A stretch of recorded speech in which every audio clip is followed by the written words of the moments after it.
Bismillahirrahmanirrahim. Assalamualaikum warahmatullahi wabarakatuh. Selamat pagi siswa-siswi kelas 8 SMP Al-Falah. Bagaimana kabarnya? Saya harap hari ini kalian semua dalam keadaan sehat walafiat. Gimana? Masih semangat ya? Hari ini kita akan belajar lagi mata pelajaran ke N1.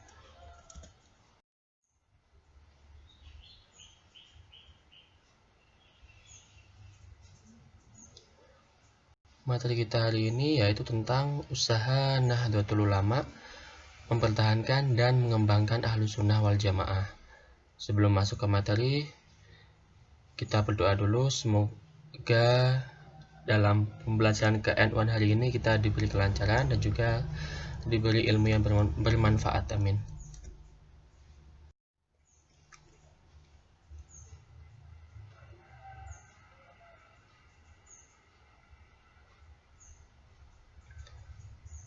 Materi hari ini kita akan bagi menjadi 4 sesi. Yang pertama mari renungkan, yang kedua usaha Nahdlatul Ulama mempertahankan Ahlus Sunnah wal Jamaah, yang ketiga usaha Nahdlatul Ulama mengembangkan Ahlus Sunnah wal Jamaah, dan yang terakhir adalah rangkuman.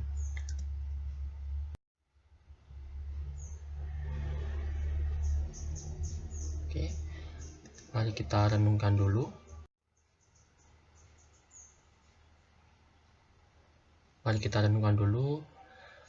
Nahdlatul Ulama didirikan oleh para ulama pondok pesantren yang berhaluan Ahlus Sunnah wal Jamaah. Semula, para ulama berjuang sendiri-sendiri dan hubungan antara para ulama berlangsung melalui silaturahim dalam beberapa acara. Kehadiran Nahdlatul Ulama merupakan wadah bagi para ulama dalam memperjuangkan ajaran Islam Ahlus Sunnah wal Jamaah dan juga sebagai pelindung dari gerakan yang mengancam Ahlus Sunnah wal Jamaah.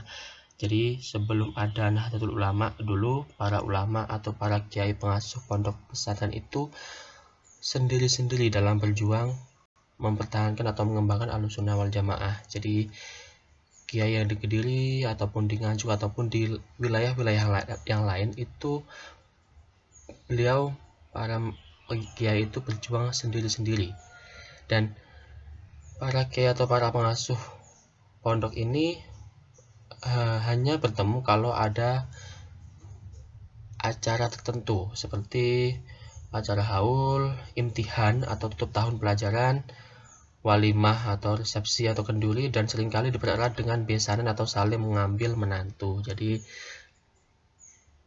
salah satu istilahnya mengembangkan Ahlus Sunnah wal Jamaah itu para kiai itu menikahkan anaknya dengan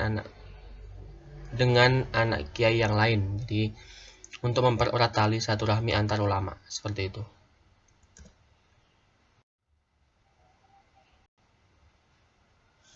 Ini ada dua gambar.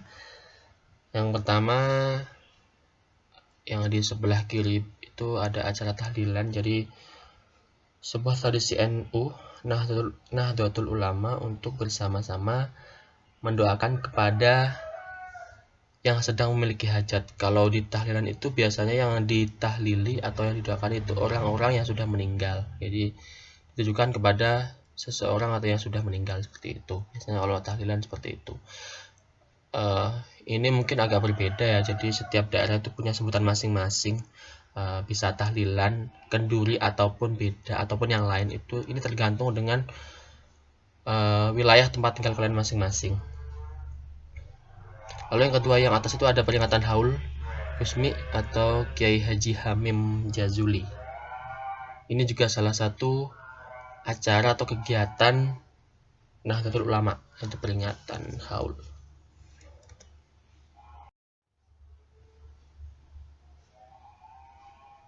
Oke, masuk ke usaha Nahdlatul Ulama mempertahankan Ahlus Sunnah wal Jamaah.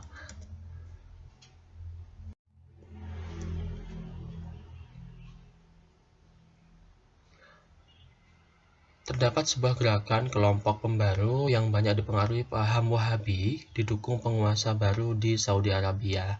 Contoh gerakan Wahabi ini, yang pertama melarang upacara mauludan, tahlilan, haul, dan lain-lain. Yang kedua melarang ziarah kubur. Yang ketiga melarang bermadhab. Ini juga harus hati-hati. Jadi sekarang banyak sekali gerakan-gerakan Wahabi atau gerakan-gerakan yang menyimpang dari Ahlus Sunnah wal Jamaah Nahdlatul Ulama, yaitu seperti melarang upacara mauludan. Bagi Wahabi, acara mauludan, tahlilan atau apapun itu tidak ada dasarnya. Padahal kita sebagai warga NU itu melakukan mauludan, tahlilan atau haul dan lain-lain itu ada dasarnya. Kita ngikut para kiai atau para alim ulama pendahulu, ya. Jadi sekalian sebagai generasi penerus Nahdlatul Ulama nanti, kalau bisa apa istilahnya, melawan ini gerakan Wahabi ini ya, sangat berbahaya. Jadi Wahabi ini sangat tidak suka atau istilahnya ingin menyingkirkan Ahlus Sunnah wal Jamaah, Nahdlatul Ulama khususnya. Lalu para ulama pengasuh pesantren yang berhaluan Ahlus Sunnah wal Jamaah ini menolak keras paham ini. Tak jarang terjadi perdebatan di antara mereka. Dalam perdebatan ternyata hujah atau alasan para ulama pesantren lebih unggul atau rajih dibanding kelompok pembaharu atau Wahabi ini. Jadi karena kelompok Wahabi ini selalu berseberangan dengan kelompok Ahlus Sunnah wal Jamaah, ini sering terjadi perdebatan di antara mereka. Tetapi hujah atau alasan yang digunakan oleh para alim ulama Ahlus Sunnah wal Jamaah ini selalu lebih kuat atau lebih unggul dibanding alasan yang digunakan oleh para kelompok pembaharu atau golongan Wahabi ini. Jadi kita jangan sampai ragu, apalagi sampai terpengaruh dengan kelompok-kelompok Wahabi atau kelompok pembaharu ini. Para ulama, pendiri Nahdlatul Ulama bersama ulama pengasuh pondok pesantren diikuti para santri memantapkan diri menjaga kemurnian Ahlus Sunnah wal Jamaah dalam situasi dan kondisi apapun. Jadi para ulama pendiri Nahdlatul Ulama bersama ulama pengasuh pondok pesantren diikuti para santri, termasuk kalian santri pondok pesantren, ya, harus siap memantapkan diri untuk menjaga kemurnian, memperjuangkan Ahlus Sunnah wal Jamaah dalam situasi dan kondisi apapun. Ya, ini salah satu bagian yang sangat penting, khususnya bagi kalian sebagai santri, memang harus berjuang mempertahankan dan memperjuangkan Ahlus Sunnah wal Jamaah dengan melawan apa istilahnya kelompok yang menentang ini, Wahabi atau kelompok pembaharu ini. Dalam semua hal, baik akidah, ibadah maupun muamalah, praktik amaliyah keagamaan tetap dalam garis Ahlus Sunnah wal Jamaah yang diajarkan melalui pengajian maupun lembaga pendidikan. Saya sudah yakin kalau di pondok itu pasti akan diajari tentang agama, baik itu tentang ibadah, tentang memahami Al-Quran dan lain-lain, itu memang sudah dasarnya itu sudah dalam garis Ahlus Sunnah wal Jamaah, ya. Jadi kalian di pondok itu kalau belajar agama ya istilahnya yang serius, jangan main-main, karena kalian memang para pejuang Nahdlatul Ulama di masa depan, ya. Jadi memang kalian disiapkan generasi penerusnya Nahdlatul Ulama, ya. Jadi harus memang benar-benar serius sekali.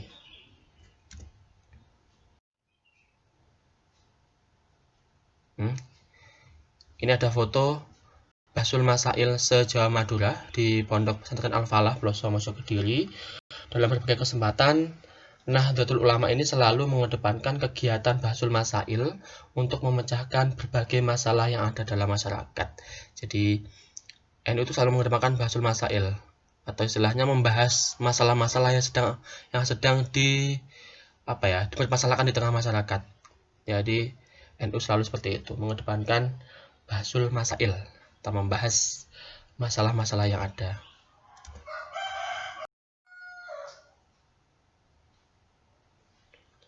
Lanjut ke usaha Nahdlatul Ulama mengembangkan Ahlus Sunnah wal Jamaah.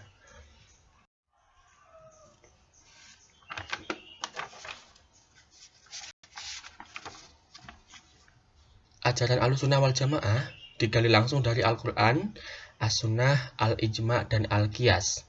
Ahlus Sunnah wal Jamaah harus menjadi landasan berpikir bagi seluruh warga Nahdlatul Ulama dalam semua urusan. Jadi kita sebagai warga Nahdlatul Ulama, sebagai generasi penerus Nahdlatul Ulama di masa depan, harus menggunakan Ahlussunnah wal Jamaah dalam segala urusan. Jadi aswaja ini memang harus menjadi landasan penting berpikir bagi kita dalam urusan apapun, baik urusan dunia maupun urusan akhirat. Hubungan-hubungan tersebut dibangun dalam suatu tatanan yang menjamin tegaknya akhlakul karimah, jiwa dan semangat amar ma'ruf nahi mungkar yang dilandasi persaudaraan sejati atau al-ukhuwah, persamaan atau al-musawah, dan keadilan atau al-adalah.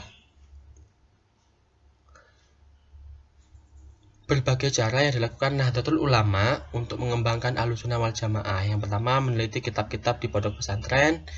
Lalu yang kedua, menerbitkan buku-buku pelajaran agama, meningkatkan kegiatan pengajian, dan melestarikan amaliyah yang dirintis para pendahulu yang membawa dan menyebarkan Islam di Indonesia. Jadi ada banyak usaha yang dilakukan Nahdlatul Ulama untuk mengembangkan Ahlussunnah wal Jamaah. Yang pertama, meneliti kitab-kitab yang menjadi pegangan dalam pembelajaran agama Islam di pondok pesantren, madrasah, dan sekolah yang didirikan warga Nahdlatul Ulama.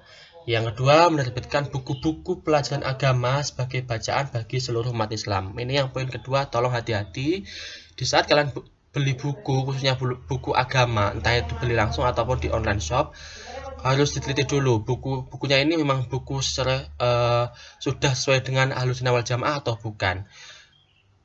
Kadang-kadang kalau kita tidak teliti, kita membeli buku bacaan buku-buku agama, itu di dalamnya diselipkan faham-faham yang tidak sesuai dengan Ahlussunnah wal Jamaah, ya.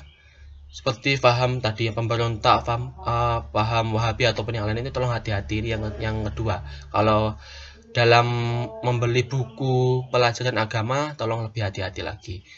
Yang ketiga, meningkatkan kegiatan pengajian dan melakukan kajian-kajian keislaman dalam bentuk halaqah, bahsul masail, diskusi, seminar, dan lain-lain. Jadi ini meningkatkan kegiatan pengajian. Kalau ada masalah yang sekiranya perlu dibahas, adakan bahsul masail. Tidak perlu berdebat di luar atau sebagainya, tidak perlu. Jadi utamakan pembahasan bersama atau bahsul masail tadi. Lalu yang terakhir, melestarikan amaliyah yang dirintis para pendahulu yang membawa dan menyebarkan Islam di Indonesia, seperti melaksanakan sholat gaib bagi seluruh warga NU yang telah meninggal dunia pada acara Lailatul Ijtima', lalu membaca Maulid Atibaiyah, mengadakan tibaan. Ini kalian yang saya tahu setiap malam Jumat kalau tidak salah kalian ada acara tibaan itu, ini bagus. Ini namanya Maulid Atibaiyah atau mengadakan tibaan. Setelah itu menggiatkan hadroh, membaca sholawat Nabi diiringi rebana, baik di masjid, musola maupun rumah-rumah penduduk. Kalian sudah paham lah kalau hadrah ini. Hadrah ini seperti apa istilahnya, yang pakai rebana itu ya. Ada yang namanya hadroh, ada lagi yang namanya saya agak lupa. Bukan hadroh, satunya lagi apa itu? Pokoknya itulah yang pakai rebana itu hadroh atau semacamnya. Lalu yang terakhir ada membaca tahlilan setiap malam Jumat pada hari-hari tertentu untuk berkirim doa kepada orang yang meninggal dunia dan lain-lain. Nah, ini bagi para Wahabi atau para gerakan yang tidak suka dengan Ahlussunnah wal Jamaah, ini ditentang sekali karena mereka berpikir kalau mendoakan orang meninggal itu tidak sampai doanya. Sekalian tidak usah perlu diperdebatkan, kalian mengikut derek kiai saja, insya Allah itu betul. Bagi yang tidak suka ya biarlah saja, gak usah difikirkan, ya. Lalu berbagai kegiatan tadi menunjukkan kesungguhan Nahdlatul Ulama dalam memperjuangkan Ahlussunnah wal Jamaah dalam semua segi. Dengan demikian, apapun usaha yang dilakukan Nahdlatul Ulama, tujuan utamanya yaitu melestarikan, meneguhkan, dan mengembangkan Islam Ahlussunnah wal Jamaah. Jadi usaha apapun yang dilakukan oleh Nahdlatul Ulama itu tujuannya hanya melestarikan, meneguhkan, dan mengembangkan Islam Ahlussunnah wal Jamaah. Jangan sampai Ahlussunnah wal Jamaah itu hilang atau dirusak oleh pihak-pihak yang tidak bertanggung jawab. Itu tujuan utama yang dilakukan oleh Nahdlatul Ulama. Jadi memang NU itu berjuang mati-matian melawan gerakan-gerakan yang tidak suka itu, biar aswaja ini tidak punah, tidak rusak ataupun tidak hilang dirusak oleh pihak-pihak yang tidak suka tadi.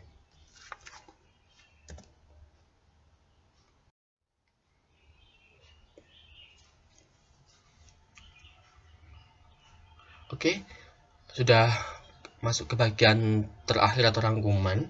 Jadi rangkuman dari materi kita hari ini yang pertama, kehadiran Nahdlatul Ulama dimaksudkan sebagai wadah menyatukan para ulama dalam perjuangan Ahlus Sunnah wal Jamaah. Tadi jadi seluruh kiai atau para alim ulama seluruh Indonesia yang berlandaskan Ahlus Sunnah wal Jamaah ini disatukan dalam suatu wadah yang dinamakan Nahdlatul Ulama. Itu yang pertama. Yang kedua, para ulama pendiri Nahdlatul Ulama, para ulama pengasuh pondok pesantren diikuti para santri masing-masing memantapkan diri menjaga kemurnian Ahlus Sunnah wal Jamaah dalam kondisi apapun. Jadi kalian termasuk santri itu harus memantapkan diri berjuang menjaga dan mempertahankan Ahlus Sunnah wal Jamaah.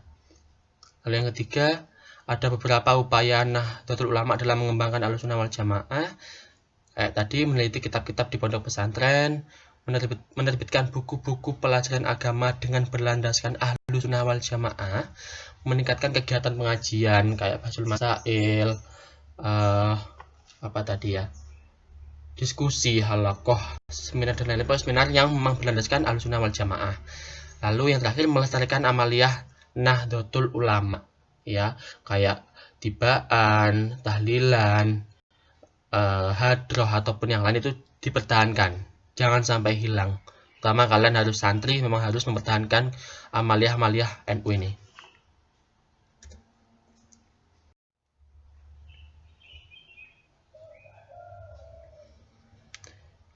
Okay, there are only two ways to live your life. One is a thought nothing is miracle, the other is a thought everything is miracle. Ada dua cara dalam menikmati hidup. Yang pertama, menggunakan keajaiban atau tidak menggunakan keajaiban sama sekali.